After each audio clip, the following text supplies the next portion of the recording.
Greetings and welcome to the Mount Rushmore podcast. My name is Jeff and I'm joined as always by my good friends Richard. Hello. And Michael. Howdy.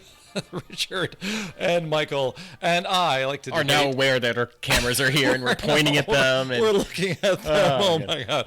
Oh, this is awkward. Self-aware, Jeff. Yeah. It's kind of like when you see yourself on that Target camera. It's like making faces. Well, these guys debate and deliberate the most ubiquitous aspects of a variety of topics, and this week is a really esoteric and interesting topic. It is the Mount Rushmore of musicians or bands cameos of themselves in movies. Who stunk of it? Who stunk of this one? I stunk of this one. Okay, this one stinks. Yeah. I know, I love it. This is my choice primarily because of my first choice that I'll ultimately make. But, we've seen cameos by lots of different people. There's lots of people who like cameo as themselves, but with a musician coming in and not a magician, coming in and doing their own magic, musician coming in and playing a song. I think it serves a couple different purposes. Yeah. Sometimes it's very specific to the story. Sometimes it is maybe put out there by the label as a way to get somebody visible, and I think that's always kind of interesting, or a side aspect of it. Sometimes it's just like, hey, good music being played. Yeah. It's kind of like diegetic music that's happening within the movie, and you have to have a band there, and might as well be a real band as opposed to let's think of the name, like the Heaters or some, just making up a name for a band that maybe they're actually a real band, but they're playing as another band. If a real band's playing, it adds a sense of kind of reality, and you recognize people on there, and you're like, oh, this is interesting. And I thought, well, this is we all love music, we all love movies. Yeah, fun top. It was in that thing you do, The Wonders, where Captain Jimmy and the Shrimp Shack Shooters or something like that. Right. So define for our audience before we get going what a cameo is, because this, if it was Lady Gaga in A Star Is Born, that's not a cameo. No, but Lady Gaga in A Star Is Born doesn't play Lady Gaga. Okay, but a cameo means short. No, but the point is, in the movie A Star Is Born? Yeah. The character isn't Lady Gaga. It has to be. Oh, as themselves. Okay, yeah. So if she was in there as Lady Gaga, if it was kind of like the Lady Gaga story. Yeah. I've said the word Gaga way too much. We're Google for Gaga. I'm Gaga'd out. But it could be, I don't know if this is on yours, but this is one that I'd thought of. In Wayne's World 2, or is it Wayne's World? Which is the one where they see Alice Cooper. Alice Cooper. I think it's the first one, isn't it? First one, isn't it? Yeah. No, number 2. The second one. Number 2. So the beginning of Wayne's World 2, they go see Alice Cooper performing. Yeah. And that would be like a cameo. He's there performing as himself. It leads into the characters, wanting to go put on their big show. Yeah. It's like the point of it. He doesn't have a huge part, but he has enough of a part. Okay. Well, I think our audience I would literally accept any. You'll take it. Whatever. Our audience is ready. And they have to be actually playing music, right? Yeah, that's the thing. It's it's not just like David Bowie in Zoolander when he walks in and he's declaring, the winner of the the walk-off, ridiculous walk-off. That's a cameo. That's a musician. He's playing himself. He's not singing. Or Morrissey in that movie where he goes, "That's $5 of unleaded. That'll be $14.50. 2 in a row. 5 gallons." Okay, so I think the audience is waiting with bated breath to see if Cameo is one of the bands chosen. The Cameo, but we all know the rules. Word here that the person who smelt it is not dealt it. So Richard will be going first. All right. So this one may stretch the credulity of the term cameo. Oh, okay. But I don't. He's not one of the stars of the film, so I think that this will ultimately fit for my needs. Tom Jones in the movie Mars Attacks. Oh, fun! Great. What a great pick. You know why it's a great pick? Because Tom Jones is the best. He's the best. He just is the best. I mean, please, if you can, search out him doing. Just do a YouTube search for Tom Jones Sloop John B. Oh, wow. It's him singing Sloop John B on a boat, on some sort of a yacht back in 74. Yeah. Wearing the shortest, whitest bikini bottom you could possibly imagine. It's fantastic. So Mars Attacks. Tom Jones plays Tom Jones. singing at a half-emptied Las Vegas Yeah. nightclub. Yeah. Which is what he is doing when Mars literally attacks and has to fight their way out of Las Vegas with Jim Brown playing the former heavyweight boxing champion of the world. Yeah. Pam Grier, I believe, and Danny DeVito. What a cast. This movie's perfect. The entire thing's a great cast. And Tom Jones is just somebody who I think before that I wasn't sure how self-aware he was. But this definitely proved that he was in on the joke to some extent of who what the Tom Jones persona is all about. Yeah. Of course, the end of the movie kind of ends with him out in the mountains, and like a bird goes and flies on Tom Jones's shoulder. Very Cinderella or Snow White like. Very Snow White-like to kind of signify that everything's going to be okay. And I remember seeing it in the theater and just falling over whenever I saw Tom Jones kind of, the bird kind of like landing on him. Fantastic. Yeah, I can't imagine. God, who's the other Vegas guy? Wayne Newton? Wayne Newton. Mr. Showbiz? Yeah, Mr. being Mr. that, Vegas? having that much of a sense of humor. Well, he was in whatever 33. Was he the bad guy? He was one of the Naked Gun movies. Oh, was he? 33 and a third, I guess. Okay. But even then, he's playing a character. He's not playing Wayne Newton. Yeah, yeah, So. yeah. Well, that's a fun choice.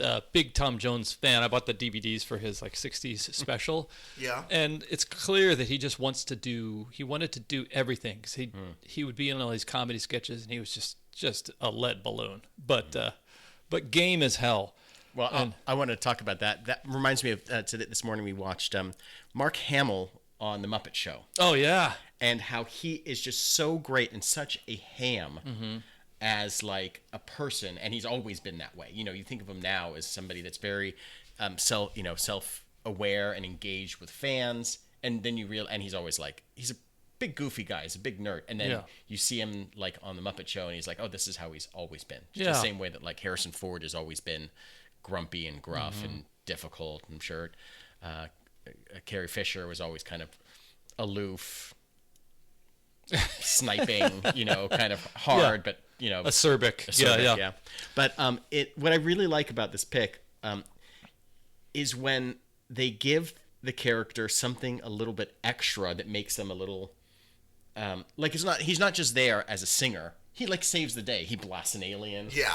Like, okay, we're gonna get Tom Jones in here to be, he's Las Vegas singer or whatever, but then he can also fly a plane. Yeah. Yes. Like he also becomes like the hero of Las Vegas in a way to get them out of the danger from the Martians and everything. So I like when it's like, okay, well, we can get him. It's like, yeah, but what else you got?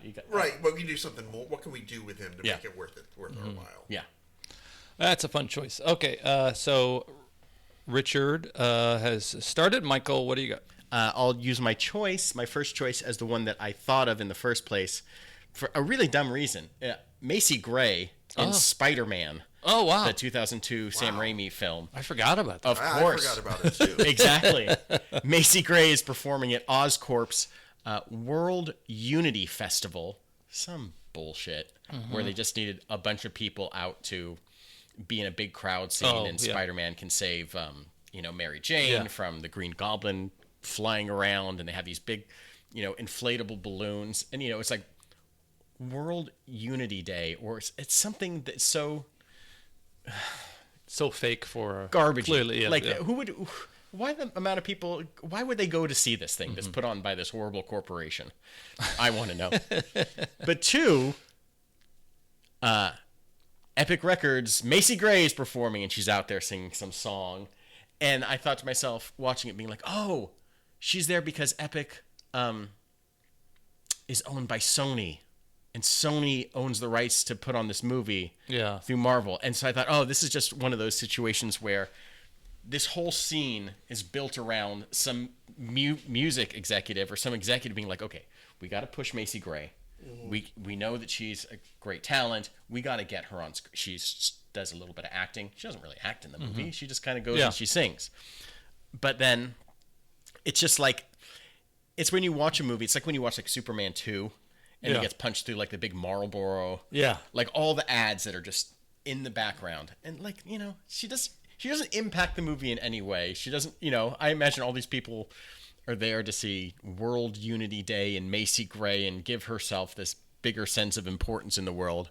And it's like, okay, well, the Green Goblin's got to do something. This fight could have been done anywhere at any given time, but Sony, as the head honchos, were like, well, we got to do something with this property that we bought from Marvel about 4 or 5 years ago. It seems like the first thing you come out with is a little bit of vinegar for it. So it's kind of a cameo gone wrong, you think? I think that gratuitous. Yeah, I think there's no reason. There was no reason that she's in this movie. There's no reason for all of these things to happen other than in like 1998, Sony got the rights to Spider-Man. Yeah. If Marvel hadn't gone bankrupt at some point, like Arrested Development wasn't available, so they decided who's next up. Yeah, I mean, I wonder who was on the list of Epic or whatever Sony albums that were available, or like who was the person that they wanted to push and put out there. I don't know. I think the movie itself, if you go back and watch it, it's very. Sam Raimi feels like a bit of a creep. all the women in the movies, all 3 Spider-Man movies, are just these completely gorgeous women. All right, that's our hot take of the week. Michael, look into the camera. Do I have the flames on me? Yeah, you're speaking directly to Sam Raimi. You're calling him out. Sam Raimi, I can't wait to see the next Doctor Strange movie. It's going to be wonderful, I'm sure. But every woman in the movie is just like drop dead gorgeous. They're all these models. I mean, movies are like that, but I mean, it's like the comic books are like that overly so. Like, there's no like plain looking female in the movie. I think we know who the plain looking one. Her name is Miss Macy Gray. Come here, Spider-Man. Okay, all right. But anyway, so that's a cameo. She sings, kind of foisted upon you. Yeah, I get it. Okay, well, it's cool that their cameos are not always for the better. They can be like Spider-Man. A cameo has great responsibility along with the great power. So, Rich, what's your second? All right, my second choice comes from one of the more music cameo-heavy movies, perhaps of all time. Singles. Oh, okay. And we're talking about Soundgarden. Yeah.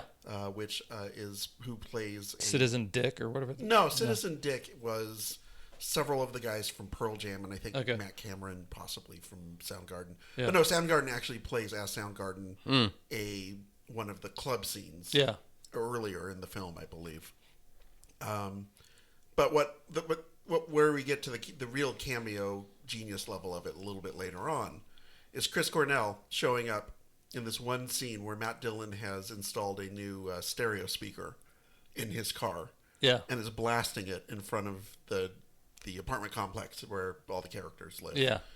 And they're just grooving to the music and everything sounds great, and then it gets a little bit too loud, suddenly the windows shatter. Which leads me to believe that Chris Cornell lived in that apartment complex. Oh.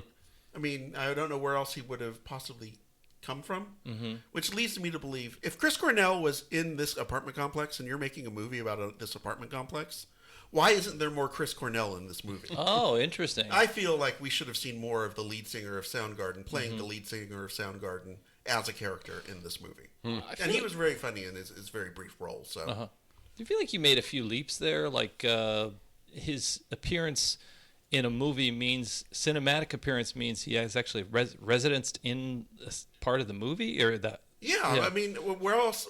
Like I said, when Matt Dillon's out there with the car, and Chris Cornell kind of just shows up to help him out and check out this new cool stereo that he's got.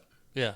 Where else would he have come from if he's not like just hanging around the apartment complex? It doesn't seem like a booking. It seems like something that he just was in. It's Seattle, small enough that he was in the neighborhood or lived in the apartment complex. He lives in something like that. The grunge district of Seattle, right next to Capitol Hill, and the Air and Queen Anne, and the heroin needle. I mean the space needle. Space needle. Okay, that's a fun cameo. There's a lot of fun cameos in that, but do they play? Does Soundgarden?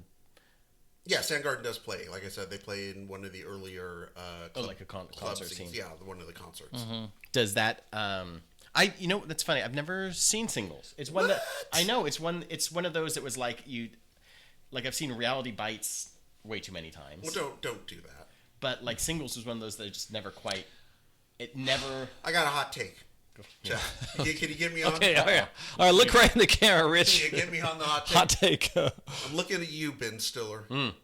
You were like 45 when that movie, when Reality Bites came out. You were way too old to be playing anywhere near Winona Ryder's. Winana's boyfriend at the time. You may have actually only been 30 at the time, but you seemed like you were 45. And Reality Bites is nowhere near as good a movie as Singles. Not even close. And neither is Empire Records. That's my hot take. That was the Hormel chili hot take. Spicy Hormel. Spicy Hormel. It's good when it's hot, but don't eat it cold. Okay. It's one of those that like I need to see. Yeah, it's on there. That's definitely you'll enjoy. I'm used to the commercialization of things I don't give a fuck about, like a Lambada, the Forbidden Dance, or whatever. Right. But when grunge was being commercialized, I remember thinking, "Fuck, come on, don't do this." Well, I think when it came out, it was still like on the cusp of breaking out. Was it? Yeah, it's just after Nevermind had come out, like Pearl Jam had just broken, so it still felt like it was documenting this cool new thing that like you and your friends were into, but it hadn't gone mainstream yet. Yeah, for sure. I don't think that Eddie Vedder would be in something a few years later. Right. Right. I think this is an example of, because they had all these musicians not only on the soundtrack but in the movie, it gave it this level of authenticity. Okay. All right. So, Michael, give us we're in the bottom of the second round. Bottom of the second round. I'll go with Oingo Boingo. Oh, fun. Playing as like Oingo Boingo in Back to School. Yes. That's fun. That's a fun. Where they play their very famous hit song, Dead Man's Party. Rodney Dangerfield's character, whose name I have no idea. I'll just call him Rodney Dangerfield. He's just Rodney Dangerfield. Because he's him in everything. Yeah. Is he a character who has ever not played himself in something? Yeah, isn't it usually they give him like a Polish name, like Mr. Lipnicki or something like that. He's Roy Servick in Caddyshack. But I just watched a scene from Back to School where he was telling the economics professor, tearing him a new one for not giving them a really good case study. By the way, Thornton Mellon. Thornton Mellon. Is his name. Makes sense. Well, he plays a character who owns like a kind of very successful chain of like big and tall men's outfits, whatever. And his son's at college, and his son's not doing well, and he's supposed to be on like the diving team, but he's not. He's like the towel boy for the diving team. So, yada yada yada. He goes back to school to prove a point to his son, not to drop out or to get his diploma or whatever. But he's like, he plays this big gregarious rich guy, right, that can just do things. So he John Goodman would have played this role 20 years later. So one night he throws like this huge party. They're like studying for finals or some big event is coming up, and the house band that's playing is Oingo Boingo, and you can tell it's Oingo Boingo and not just like them playing as another band, because behind them in giant neon letters says Oingo fucking Boingo, and like Danny Elfman's there, and like his wife beater, and just these really gorgeous shots of him like really well lit. The coloring's great on it, just singing away and singing the song while flotsam happens at the at the party. People are in hot tubs, and Robert Downey Jr. is in his prime kind of creepy Robert Downey Jr.-ness of it all. Oh, I gotta go back, and I forgot he was in that. Yeah, he plays like the friend, but who kind of messes around with the soundboard, and things explode and windows crack. Another thing where things are cracking. But Boingo just sounds great. They just sound like prime Oingo Boingo, 1986. He also, Danny Elfman did the music for the movie. Oh, he did. So cool. I wonder if they're just like, listen, I'm already doing the music. Just bring the band in and do like a thing with the band and double dip a little bit.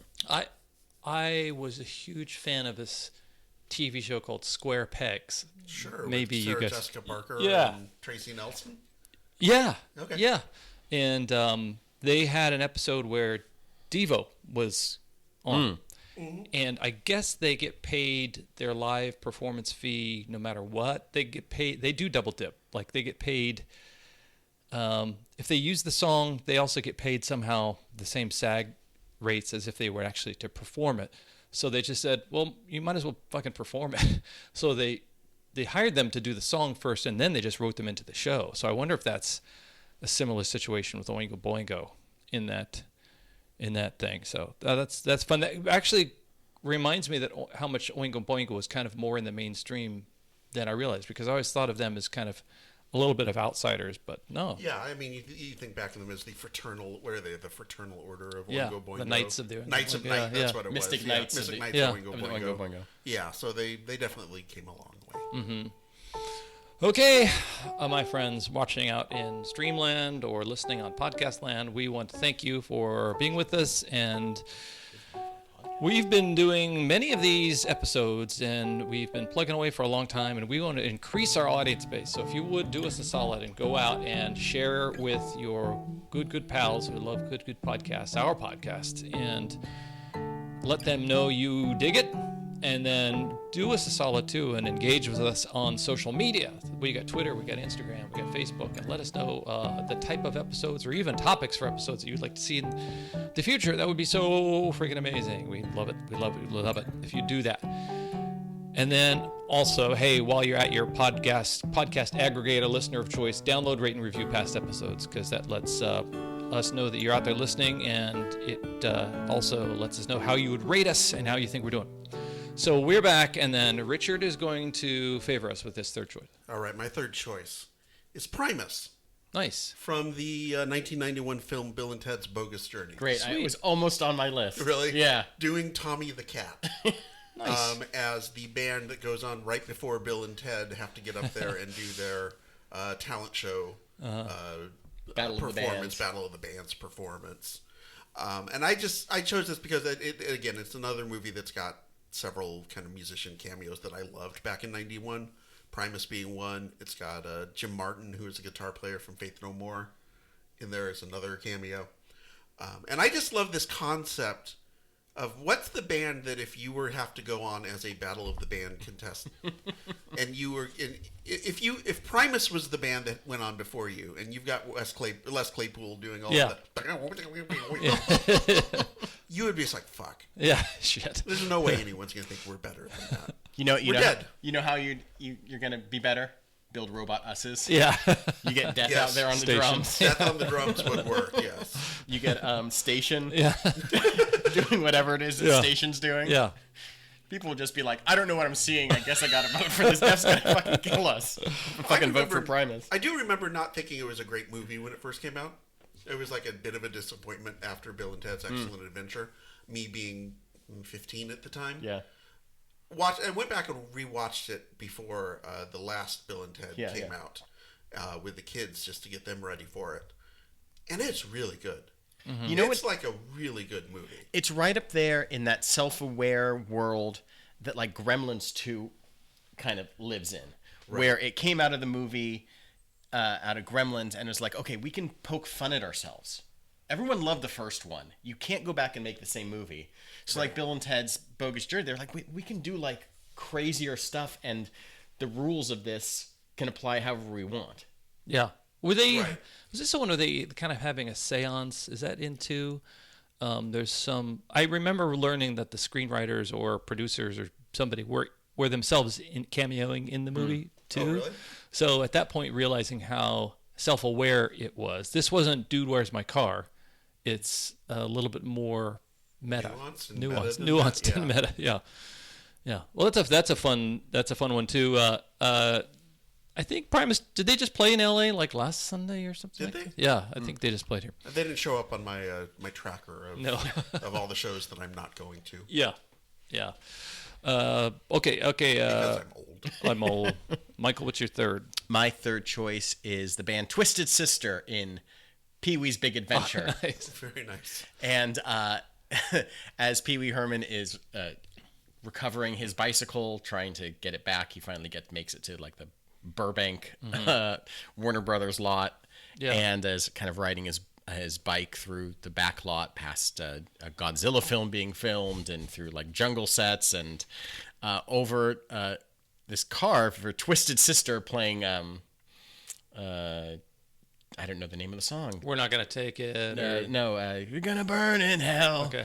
We don't need and like it's just Twisted Sister, and they're climbing across like the hood of a car, and like just filming their own music video. Something else that's happening in the background of all this stuff, just to show how chaotic it is. And like it's over within like 10 seconds. Yeah. But it's very recognizable. It's very like, oh, okay. Then Twisted Sister's car gets like dragged along into the whole mess and part of the chase scene. So this is just part of when you see a Hollywood backlot in a movie. This is just things that happen all the time. It's an astronaut walking with a showgirl and a stagehand grabbing a potted palm tree. I like that used to be what people... It used to be like that maybe, in the 50s? Where they were filming like a Tarzan... Oops, sorry. Yeah. They were filming a Tarzan and a 3 Cowboy TV series and some space show, and then that was just like everyone just sat down at lunch. Yeah. And they were all still in costume. Yeah. A Roman centurion and a mobster. Sounds very Coen Brothers. Yeah. It's a little... Yeah. There's some things that happen in like movies and Hollywood interpretations of movies that I think they just don't want to let go of, and I think that sort of the chaos of the movie studio lot is, I don't know,